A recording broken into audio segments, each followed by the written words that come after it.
খুবই বিপজ্জনক। ভারতবর্ষে যেখানে 150 কোটি লোকের বাস, এত লোক ভারতবর্ষে বসবাস করছে, তাহলে এই লোকগুলো কমানোর একটা পদ্ধতি আবিষ্কার করতে হবে। সরাসরি কমাতে বললে লোক তো বলে এই করে ওই করে, ওটা করা যাবে না, আন্দোলন করতে হবে। কোভিড-19 এলো, কি হলো? ওটা করোনা। করোনা মানে কোনো কিচ্ছু নয়। তার মানে অত্যধিক ঠান্ডা লাগলে, যেটাকে আমরা সাধারণভাবে ম্যালেরিয়া বলি, সেটার নাম দিয়েছে করোনা। কারণ হাত চুলগুলো সে করোনা, যদি পা গনগন করে সে করোনা।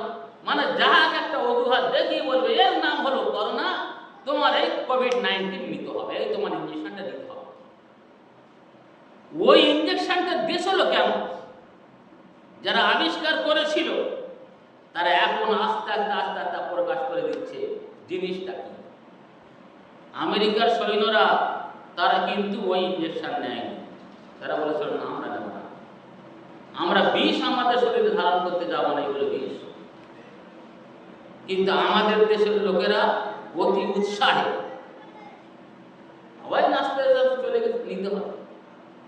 সরকারিভাবে কিছু বলেছে, হ্যাঁ না নিলে এই করবো তাই করবো, ফেলে উঠতে দেবো না, এ হয়েছে।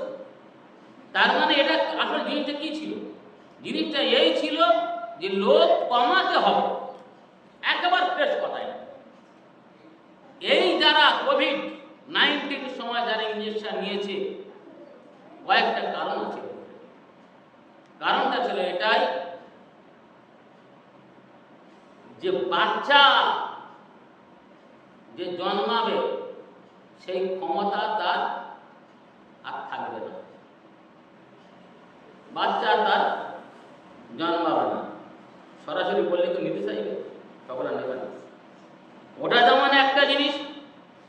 দ্বিতীয় কথা হলো, আজ খুব ভালোভাবে দেখা যাচ্ছে যারা ওই করোনার ভ্যাকসিন ইত্যাদি নিয়েছিল, অধিকাংশ জোয়ান ছেলে হার্ট অ্যাটাক করে মরছে। হচ্ছে করোনা ভাইরাসের ওই যে টিকার একটা কুফল। প্রথম তো তার সন্তান উৎপাদন করার ক্ষমতা থাকবে না, কমিয়ে দেবে। আর দ্বিতীয় কথা হলো এটাই যে একচেটিয়া ভাবে হার্ট অ্যাটাক করে নানা রকম ভাবে তারা মারা যাবে। এখন সত্যি তাই দেখা, ছোট ছোট বাচ্চা, বয়স খুব বেশি না, 30, 35, 40, 45, সব কিন্তু দেখা যাচ্ছে সব কি হয়েছে, যার কথা শোনো না কেন হার্ট অ্যাটাক করলো কেন? আগ থাকতে তার বিষটা আমাদের শরীরের ভিতরে ঢুকিয়ে দেওয়া হচ্ছে, দিয়ে দেখানো হলো যে এবার আমরা সফলকাম হয়ে গেছে। এটা একটা ব্যাপার। আরো অনেক জিনিস আছে। যে সমস্ত ছেলে মেয়ে হচ্ছে তাদের 14 বছর বয়সে একটা ইঞ্জেকশন দিচ্ছে। ওই ইঞ্জেকশন কিসের জন্য? ওই যাতে তার গর্ভে সন্তান না আসে, এর থেকে তার মানে বাঁচানোর জন্য, যে সন্তান যেন না আসে। কিন্তু আমরা বুঝি না, সবাই বলছে, দিদিমণিরা বলছে, আর আশার মেয়েরা বলছে, যখন আমরা নিরাশা করব, নিরাশ করে দেব, নে এই না ইঞ্জেকশন। বর্তমানে অন্নপূর্ণা ওই অন্নপূর্ণা যে দিচ্ছে না,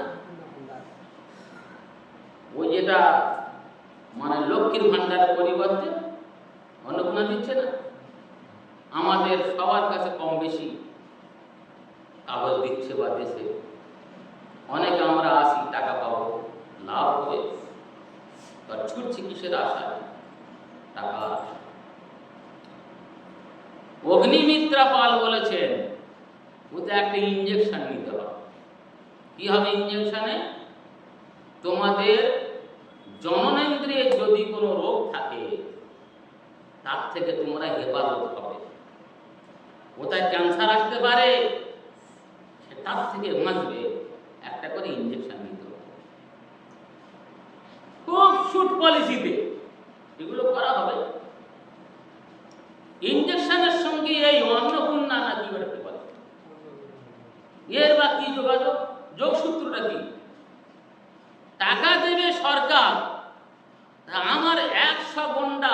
ডকুমেন্টস দিতে হবে তার, তবে সে টাকা দেবে। এটা কি করে হয়? কি করে হয়? দূরভিসন্ধি। তার মানে তোমাদের তাড়াতাড়ি দিচ্ছি, তোমরা তাড়াতাড়ি সবাই যোগদান করো, তোমাদের অবস্থা কি হবে? কবরের কান্না হবে।